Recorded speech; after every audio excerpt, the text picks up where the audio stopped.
got rid of the bad year and added the best year, and end up now with a 241 bushel APH, which that's helpful. Hi, everybody. Welcome back to the Comstock Channel. I'm Marlon Bowling with you. I hope you had a good Memorial Day holiday weekend. Yes, indeed. It was a long weekend. There were no markets over that weekend, but well, now the traders have a lot to chew on now that we came out the backside of this 3-day break.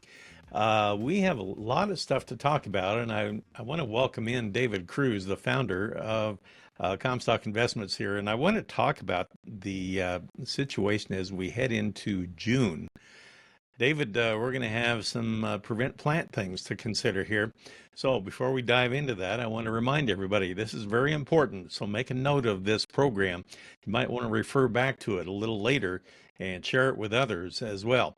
So make sure you like this video, subscribe to the video, just click on that little bell icon down below, and we'll let you know when the next episode comes out. And like I say, share this with others because this may be something that they can use. David, you are in a unique situation this year. Your family farms. You have farm ground in Iowa, and normally that would be some of the best farm ground in the country. This year, not so much. You're not getting off to a great start. Explain what's going on there. Well, we do have the best farm ground in the country on that part. It's just that it's waterlogged. This is, by the way, my 51st crop season. And sooner or later, I'm going to get one right, I think, if I keep trying. But this every year is seemingly unique. It seems like the analysts want to go back and find analog years. And I don't know. I don't know that there's an analog year that matches this one. We actually, ended up last season in drought, but it started to rain last fall, and then we actually had some unusual rains in December, and then again after the first of the year. It felt for a while like spring was starting in February. And we actually had some people get into the fields, and there were some oats planted in March. And at the time, we were thinking that this was going to be one of the earliest planted crops on record. You know, everybody was waiting for the crop insurance validation date to be able to get into the field and start planting. And then this weather pattern that we've got locked into took over. And we did actually get some crop in late April. Planted, in my case, 235 acres of corn then. Conditions were pretty good, but I got that planted on the 25th of April, and then at that point in time, it shut off. We've had this weather pattern has been that we've had this moisture that's been coming out from the Gulf. And it's been absolutely inundating, eastern Texas, Oklahoma, somewhat on the eastern Oklahoma, Missouri, Arkansas. And as this air moves, that's the air that we're getting. It's moisture laden coming up all that. And then we've had these fronts that come in from the Pacific Northwest that have been coming across and just triggering systems. And we finally got to a point this spring where our soils can hold 11 inches before they're saturated, and we got full carry. And so at that point in time, the rain that we were getting was no longer going into the ground. Everything had to run off. It means it's got to go through tile and creeks and streams, and now our rivers are in flood stage here, where we're at here now today, coming in on the end of May. I believe a lot of places here in Iowa in May was the record rainfall. And our operation, we haven't turned a wheel the whole month of May at this time. I've still got 320 acres that I manage or farm that still has to go in yet. And I was actually intending that to be soybeans. But we're getting some dates you mentioned here coming up here shortly, prevent plant dates. Well, the first one is actually this Friday, which is the 31st, and that's a prevent plant date for corn. After Friday, you can basically turn in a claim and say that you were unable to plant corn, and then you'll get a payment based on a formula That formula is, first of all, what starts with your APH. My APH actually rose this year. APH is a 10-year average, and one of the things that helped everybody is that we got rid of 2012, the drought year. That was one where our yields were negatively impacted, and so that kind of drug down the APH for a while. But now that year's fallen off, and then last year, actually on our farm, we had a record yield, 261 bushel. And so got rid of the bad year and added the best year, and end up now with a 241 bushel APH, which that's helpful. Well, let's look at some of my production numbers as far as calculating what a prevent plant payment would be. The first thing you start off with is your APH, which is in my case is the 241 bushel per acre. My coverage that I elected was 85%, so I got the maximum coverage there. And then they have a formula for the prevent plant. They allow you to get 55% of that payment for prevent plant. You take that times the $4.66. That's the guaranteed price that's set during the month of February. I end up with $525 an acre for that, because I haven't really spent any money on this particular ground yet, and so I've got cash rent to pay, but there's actually a fairly good margin on that. The other nuance here is that farmers are allowed to claim the most corn acres as to what they have planted in the previous 4-year history. Well, in my previous 4-year history, I had planted 80 acres more corn than what I currently have planted. I told you I planted 235. And so on Saturday, I can turn in a claim for 80 acres of prevent plant corn and just reduce that for my soybean acres. And then I will continue. The prevent plant date for soybeans is June 15th. And so we'll see. I'm assuming that I'll get my soybeans in on the balance of that land. There's nuances that you can take advantage of. In my case, I needed to do some conservation work on the draws on this particular farm. Well, that's the worst shape right now. I mean, that's the wettest part of the farm. It's absolutely no way that I could get in there to plant corn. And so by electing that as my prevent plant, then sometime later this summer, we'll be able to get in there and work and reconstruct and these draws that I want. It's also possible to plant forage sorghum and harvest that later.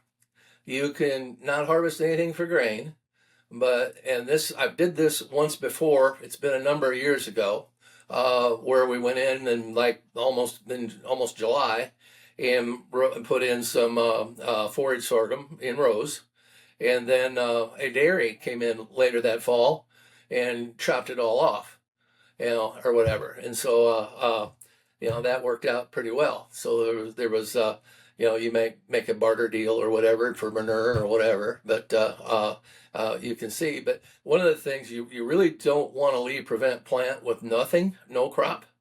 That there's a syndrome or whatever that next year something that crop won't perform as well, and so you want to get something out there late, some type of a cover crop. In this instance, I'm not a fan of cover crops for normal corn and soybean production here in Northwest Iowa, but in this instance, yes, you need to do that. Well, the sorghum would act as that too. I wanted to ask you, is there a date limitation? Like you talked about the forage, is there a time if you wait long enough where you can actually harvest it? For example, bale it or put it up for silage and I then think you sell it? can. Yes. I don't know what that date is. I'd have to check into it. I haven't gotten that far, but we've got to get past Friday first, and I'm assuming that we're going to get another rainstorm here tonight, as one is forecast, and really there's I don't think there's any way that we can get in the field. And I'm not the first one. Yesterday we were going around for Memorial Day and going from cemetery to cemetery, so I got a crop tour too, and there's a lot of ground around here that's not planted, And this morning we had a light rain, I mean the days. I mean now it's getting to be hours that are ticking by. We're just not getting drying conditions either. Our highs have been in like the low 70s. It's overcast a lot of the time. That's what brings back memories of 1993. We didn't have any sunlight that year, and and and we get a lot of wind other than that. But anyway, the current pattern for a lot of people, we had record size hail at our office in Royal, Iowa. We never seen anything like that before. And if you actually look so far to date this year, I believe the number of tornadoes is a record for the country. It's well above its average. Hailstorms are well above average. Even wind, it just blows all the time here, and so it's unusual. And so if you want to go for an analog year, I don't know what you compare it to. It's so different at this point. I want to go through these final plant dates here. Sure. They are not all the same. You mentioned that in your location in Iowa, the final plant date for corn, May 31st, coming up fast. Minnesota also May 31st. However, if you go to Nebraska, for example, that's already passed. It says May 25th. That's right. And then if you go to Wisconsin, it says May 31st. Is it different if you go east of you? Yes, they have more time. Obviously they got a longer growing season or whatever, and so that's how it's dictated by. I think these are the ones that our company has crop insurance clients in, and that's the dates that we use then to provide them that information. But you can see that we're already past it in Nebraska. We're approaching it Friday, and in the rest of our nearby states, and then the soybeans come up in June 10th to 15th, depending on this region, I guess, on that part.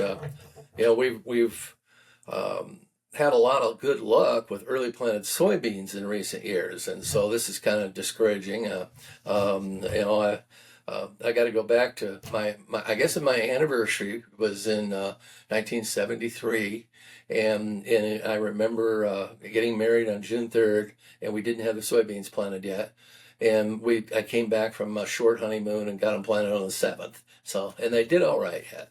So, but those were the good old days. Let's go through some of these qualifications step by step. Then we have a graphic for that as well. Okay. You mentioned a few of these, but let's go through this. Prevent plant qualifications. On the graphic, it says 20 acres or 20% of any unit. Anything you need to go into detail on that Well, line? like in my case, my farm is 320 acres. And so that means that it would have to be at least 20% of that to qualify. Well, I'm going to declare 80, and so I'm over I meet that qualification, I guess. In other words, you can't do it too small you can't take a pothole out in the middle of a big field and declare that as prevent plant. Yeah, yeah, it's got to be a little more than a little more than that. Yeah. Okay, enterprise units may combine total acres. Explain that one. Well, there's in that case, if you had farms on two sides of the road or whatever, you can combine those, I guess, for that. It's I don't know all the details of that either. I'm not a crop insurance agent, so on that part, but we need to get my crop insurance agent in here for a question like that. You may have farms scattered around the Yeah. area, and they may all be under the same enterprise As umbrella. long as they're under the same enterprise, right? Yeah. And so you can put those together if you need to. AgriVantage must be notified of prevent plant within 72 hours after the final planting date. Okay, explain that one. Well, that means that I've already worked it out with my crop insurance agent that if he can turn it in on Saturday, we will do so. I guess you'd have till the next Monday to declare the prevent plant then. With Friday being the 31st. What if you don't do it within 72 hours? Then, well, I don't know. I would say that I don't know what happens, whether you put that at risk. Well, I suppose this is what would happen, is that and this would be an instance of where I can see where this might apply. So someone it's wet, you've hit the prevent plant date, but you still want to continue to plant corn. And as I mentioned, you lose about 1% a day for like the next 15 days or whatever of your coverage is the consequence. If you planted on this corn on June 10th, you'd lose 10% of your coverage. But on June 10th, then you can't go back and gee, I don't like this now. This is not right. I can't go back and declare the prevent plant. You got to have it already done 72 hours after the prevent plant date. So there's decisions that need to be made this weekend in this instance, and there's a significant amount of corn, at least in our area, that I think would actually qualify. And then again, this most corn planted in the last 4 years. If my case, when I went back 5, I think I was 100% corn that year. I could have declared the whole 320 acres as prevent plant corn. And in my case, with the current situation, I believe that would have exceeded the revenue for beans. You know, the net revenue, best price for me, best income. Yeah. Prevent plant coverage is 55% of revenue guarantee, according to our graphic. Mm-hmm. And that's for corn. And then for soybeans, It's 60%. Why the difference? 60. It's just arbitrary numbers from the RMA. You know, in the case of my soybeans, I'm going to do everything I can to get the soybeans planted. I don't have a good APH for my soybeans. I've only got 63 bushel per acre. You know, you take that times, you know, I got 85% coverage, but then it's times 60%. The price was $11.55. I think I end up with like $371 an acre. You know, and so there's almost, you know, not too far from $200 an acre difference in my own personal instance. Now that's going to vary for everybody. There should be some people out here that got 70 bushel APHs and whatever, and that would be that could significantly make that better. You know, I for whatever reason, and I'm working on my soybean yield. I don't have as good an APH there as you know, 63 compared to 241. They're out of whack. Let's put it that way. My soybean yield's poor. Now, on the graphic, you provided a couple of examples. You have one for corn at 215 bushel APH, and then you have soybeans at 60. And you can follow that formula through on the graphic there and see how it all calculates. Yeah, you might have only elected 70% insurance coverage or 80 or whatever. You know, that's going to have a major impact right there, as what it is. So, you know, really, with in my instance where I've got the you know, the 85% coverage, that helped that significantly with the high APH. That's a good point. And remember, the timing is coming up for several states this weekend, so stay in close touch with your agent if you do have a problem. Now, to receive the full prevent plant payment, it must be black dirt or an approved cover crop. They do have to come out, and you do have to have the agent come out and approve it. You know, that way he's got to look it over, and that's usually mostly formality, but unless you're trying to pull something, you know, it's good if some of the neighbors haven't gotten theirs in too. You know, that way, so you're not, you know, in other words, that it has to be for real. I mean, you can't just, the farmer doesn't just get to elect that oh gee, I'm going to take prevent plant this year. You know, he's really got to be able to prove that he was unable to plant that. But does it have to stay black dirt the rest of the year? No, you will want to put, it has to be maybe black dirt to start with, and then you put in your cover crop or something. You're going to want to plant something out there to get something going, so it isn't all weeds and everything else. And imagine there's some choices there, you know, whether it would be rye or oats, even oats, or, you know, I think back in it used to be that we'd go out there and they'd sow a bushel of oats or half a bushel of oats or something like that, just to get something going, you know, so that soil doesn't get tied up later chemically or whatever. I just wanted to make sure I brought that up because you don't want to leave it laying idle. For one thing, it'd be a heck of an erosion risk. And another thing, you alluded earlier to what do you call it? Fallow syndrome? Yeah, I believe that's probably one of the terminologies for it. Yeah, it's kind of And like it deadens the soil for the yeah, following year, right? so things don't uh, usually yield as well the next year on the following crop, and so of course you want to avoid that. But yeah. Okay, so I know you're involved with the crop insurance side to a large extent there through your office, and a lot of people may have a lot of questions coming up this weekend. And like you say, stay in close touch with your agent. Now, in this case, for those of you out there watching or listening that have been working with Comstock or AgriVantage, explain the steps that need to be taken here as we go toward next week and the 1st of June. Well, in my own instance, the question that I called my insurance agent with was, what was my maximum allowed corn acres based on my 4-year history? Initially, and so when I learned that I actually had another 80 acres eligible, well, that actually opened up this opportunity to be able to declare to prevent plant corn on that. Otherwise, it had gone soybeans.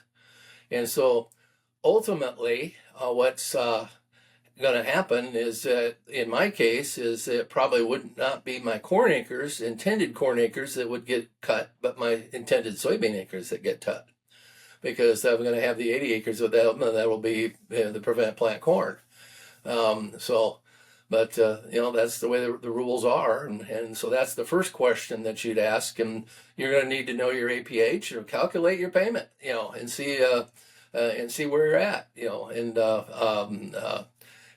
so all the APHs, I believe, have been updated, on the basis of what I suggested, last year's crop, and then dropping off that, 2012 made a difference and improved corn APHs, and you might be surprised at there's a little opportunity here, I guess, if as far as management from your remaining unplanted acres, and as I suggested, there's a lot of them out here. We've got a lot of soybeans. Well, of course, I don't know how much acreage shift we'll get on the rest of it if there's some unplanted corn, but we'll see whether they'll go to beans or not. And ironically enough, now that we reached the deadline, then it's supposed to kind of dry off for a week or so. So then it's decision time. Do you want to take the lower insurance rate and still try and put a crop in, or should you declare prevent plant? So yeah, it's going to be kind of a tough decision. Well, I'm going to hope in the next few days that we're able to get some weather clearing enough to be able to get the soybeans in at that time. The market isn't. It would be a different situation where if the market appeared to be concerned about lost corn acres or whatever, but the market doesn't seem to be cared. And I think it's we only looked at planting 90 million acres in the planting intentions report. And the way this planting season is gone, I don't think we'll get that many. I think there'll be some reduction from that, which should help repair our balance sheet. And ultimately, I think that it could be beneficial to prices. But until the market actually gets that kind of data from USDA, it doesn't appear like it's going to acknowledge it. Well, David, thanks for explaining everything. I know it's kind of a complicated issue, but I'm glad you came on board here to talk with us, and very important information. Thanks a bunch for that. David Kruse of Comstock Investments with us. And yep, that'll do it for this episode. Like I say, make sure that you share this video with others because it may be critical for their operation as well. For producer Brianne Hendrickson, I'm Marlon Bowling. We'll catch you next time right here on the Comstock channel. Thanks for joining us on our Comstock YouTube channel. Don't forget you can also find us on Facebook and TikTok as well. Futures trading involves risk. The risk of loss in trading futures and or options is substantial, and each investor and or trader must consider whether this is a suitable investment. Past performance is not indicative of future results.